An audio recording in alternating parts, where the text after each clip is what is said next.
Hello and welcome back to another edition of Finance Friday, a video blog about maximizing retirement readiness and all things personal finance.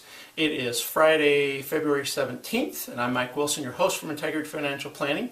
Hope you had a good Valentine, by the way. And today we want to talk about rollovers, and specifically these particular points related to rollovers. And rollovers typically come about because of a job change, for instance. And you may have had money with your former employer in a 401k plan, for instance, or a 403b plan. Those are a couple of the typical bigger types of retirement plans that people are most familiar with. And then the question is, when you do change jobs because of a layoff or career change, just moving up to a better job, whatever the case may be, what are you going to do with the money from your former employer's plan?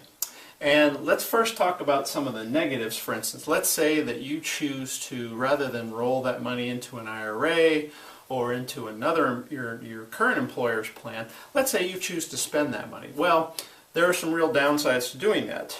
First of all, that money is taxed as ordinary income, so it's just as if you got another paycheck. So you have to add that money from that plan to your taxable income for the year.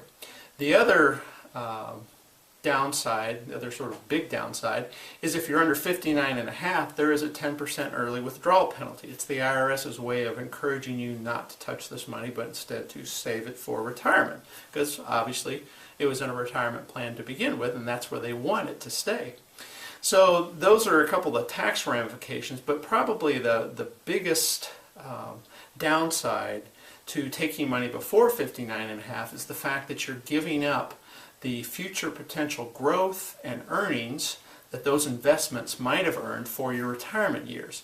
And if we look at studies of the level of savings that we as Americans typically have right now, and I think the last one I saw said roughly half of us have maybe $25,000 or less saved up for retirement, then the last thing we need to be doing is spending retirement money from an employer plan in the here and now, but instead we really do need to save it for future retirement.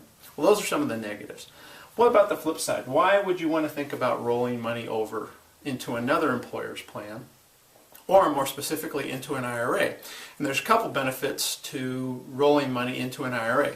For instance, you're usually going to have more investment control. You have more investment options in an IRA than you may have in an employer's plan. You usually will have more flexibility with distribution rules, so when you do actually reach retirement age, you usually have more options, more flexibility taking money out of the IRA as opposed to taking it from an employer's plan. And you also typically have more flexibility with beneficiary designations for an IRA than in an employer's plan.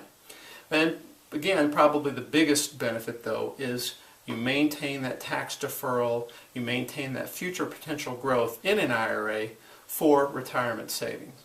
Now there are a couple exceptions though to consider when moving money from an employer's plan. Normally, going to an IRA is a pretty good strategy, but if you're in that age 55 to 59 and a half, there may be an opportunity to avoid the 10% early withdrawal penalty if you need the money in that age range and you're coming from certain types of employer plans. Another potential exception might be if there is employer stock involved in your company plan. Normally it's to your best tax advantage not to roll that to an IRA, but instead to actually take a distribution of employer stock because there's special tax treatment for doing so. And the rules are a little bit more complex for doing so. But those are a couple exceptions to consider. And then lastly, how do you actually do these rollovers? So you've left your former employer and now you have the option to get the money transferred, let's say, to an IRA. Let's assume you've decided to go ahead and do that. Well, the best option is to do what's called a direct rollover. And that's where the money goes directly from your employer, directly to an IRA. Doesn't go to anybody else. There's no real tax reporting involved. It's very clean. The IRS is happy. The second option is for the money to come from your employer, your former employer, into your hands, and you have 60 days to then turn around and move this money back into an IRA or into your new employer's plan. Typically, most people again are going to stay on the IRA side. This is called the 60-day rollover. There is more tax reporting involved here in doing so. There's obviously it's a little bit more complex. You're just adding extra steps to it. And that 60-day clock, the IRS is very serious about, so you don't want to miss that 60-day deadline. So that's why I typically suggest it's best to do the direct roller. Just go from the employer direct to the IRA. It's clean, simple, everything gets taken care of on a timely basis. Well, those are some key pointers about rollovers for job changers. And that wraps up today's edition of Finance Friday. Thanks again for listening. And if you have any questions or comments or suggestions, you can reach me, Mike Wilson, online at integrityplanner.com. If the video has been helpful for you, or you know of other folks who might be in a job-changing situation and are looking at rollovers, please pass it along. Share the wealth. That would be great if you would do so. Until next Friday, have a great weekend.